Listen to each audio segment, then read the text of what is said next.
Hey, I'm Stacy, and I grew up and graduated high school right here in Spartanburg. I had some of the best times: Friday night football games, group dates to the movies, sleepovers, and late night food. But it wasn't always fun and games. Being a teen was hard. There's pressure to fit in, be involved in school activities, get good grades, work a part-time job, and don't even get me started on dating. I mean, yeah, there were plenty of cuties, but oh my gosh, all the flirting, bad dates, playing games, and heartbreak. Then there's social media, texting, sexting, crazy stuff.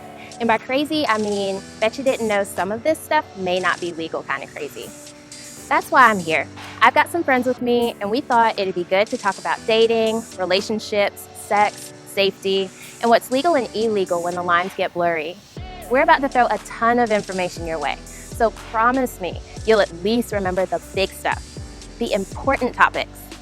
Promise? Good. So let's get started.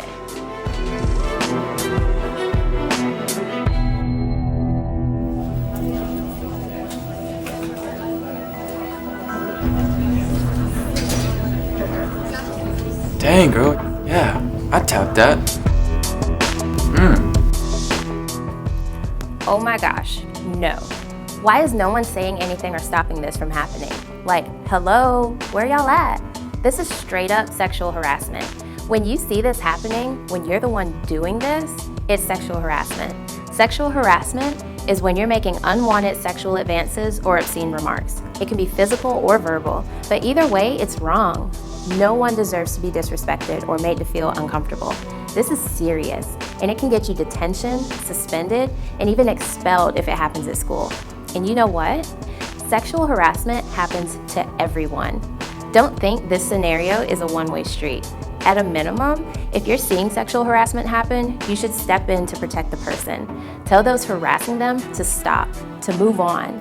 Have each other's back and be supportive. If you're concerned about being retaliated against, then go to a trusted adult. Yes, the ones who don't even know how to use Snapchat. And just have them intervene. But hey, I get it. That's super hard sometimes. But these sexual harassers and abusers need to be held accountable. It's not lame to stand up for others and help protect them. It's actually really brave.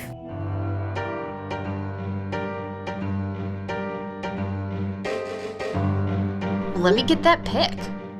You want it, don't you? I mean, I've been asking for days. For your eyes only.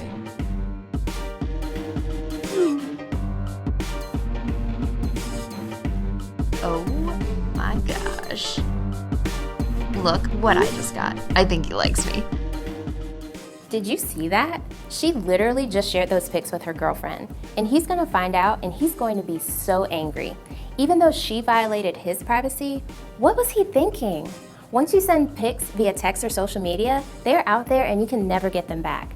Not only that, what these two just did is illegal. Like, y'all could get arrested kind of illegal. Yep. In South Carolina, sending nude pics, sexting, is considered child pornography. Let that sink in. Child pornography. As in, if you're under the age of 18 and get caught sending or receiving nudes, you can be charged with a felony and have to register as a sex offender for life. Yep, just sending or receiving nudes can get you up to 10 years in jail and a lifelong membership to the creepy sex offender database. You'll have to include that on your college application and resume anytime you apply for a job for the rest of your life. It'll also make you feel bad, like nobody wants their nudes floating around online. Can you imagine how you'd feel if they showed up as a meme or on some random person's Snapchat story? So like I said, this is serious. Bottom line, just don't send nudes. It'll make life so much easier for you.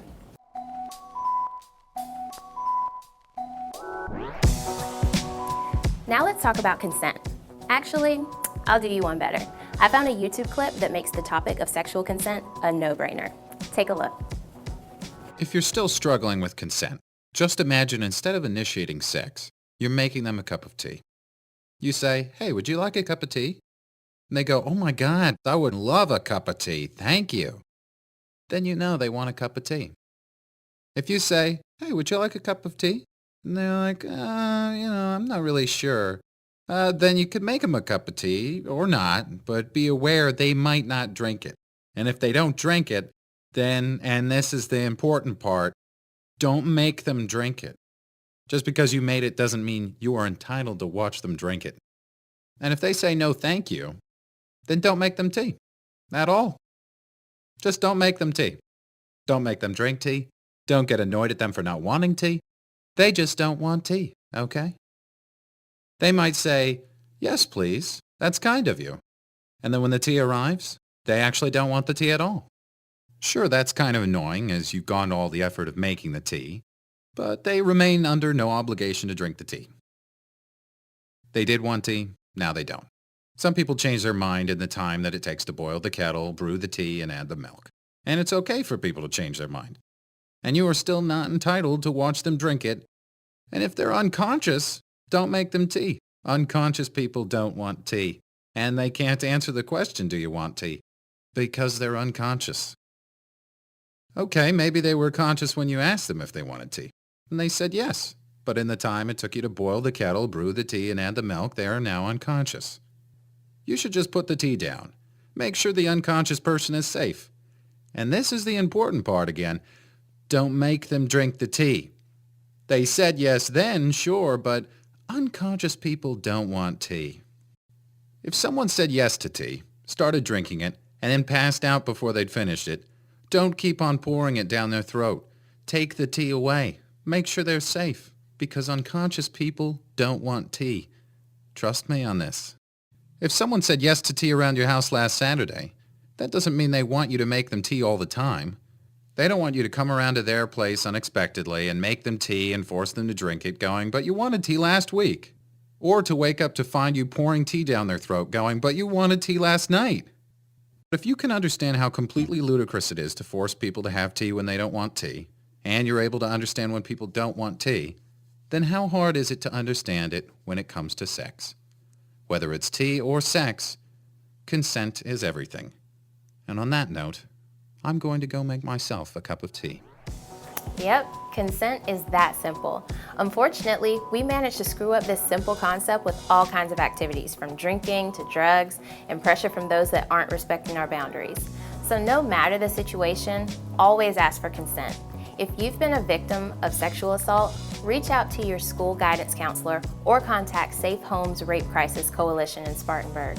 You can get more information at connectspartanburg.org's Healthy Relationship page. Regardless, reach out for help. It is never your fault, and there are people who can help you process and heal.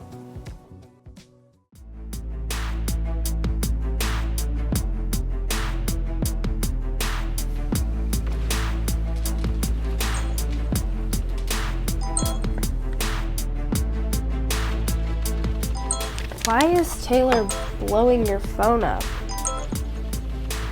Mark, are you okay? Those messages are not normal. I feel like Taylor's always checking in and gets super angry when you don't respond like right away. I've seen that bruise you've been hiding on your wrist too. Yeah. Tay gets pretty annoyed when I don't respond right away. It's not okay. Wow, good for Emma. That phone was going crazy with threatening text messages, and she was not having it. She really knows Mark, and she's picked up on the fact that how Taylor treats him isn't healthy. It's good that she's stepping in now. Unhealthy relationships can start as controlling, but can eventually turn violent and physical. Remember, signs of a disrespectful or abusive relationship are things like keeping tabs 24/7, belittling their partner, choosing a partner's clothes, trying to cut them off from friends, won't accept a breakup, or just overly jealous. If you think you might be in an abusive relationship or see that a friend is being mistreated, ask for help or look into some local resources that can offer anonymous help. Always talk to a trusted adult, including a school guidance counselor. If you are a friend, be supportive and don't shame your friend for staying in the relationship. Help them understand what a healthy relationship is and how to seek help. Be honest, speak up, and don't give up. If you or a friend of yours is in an unhealthy relationship, there's a lot of resources to help you. Connect Spartanburg has helpful resources that can help you create an escape plan for the relationship before it turns to physical abuse or even sexual assault. Just visit connectspartanburg.org and check out the section on healthy relationships.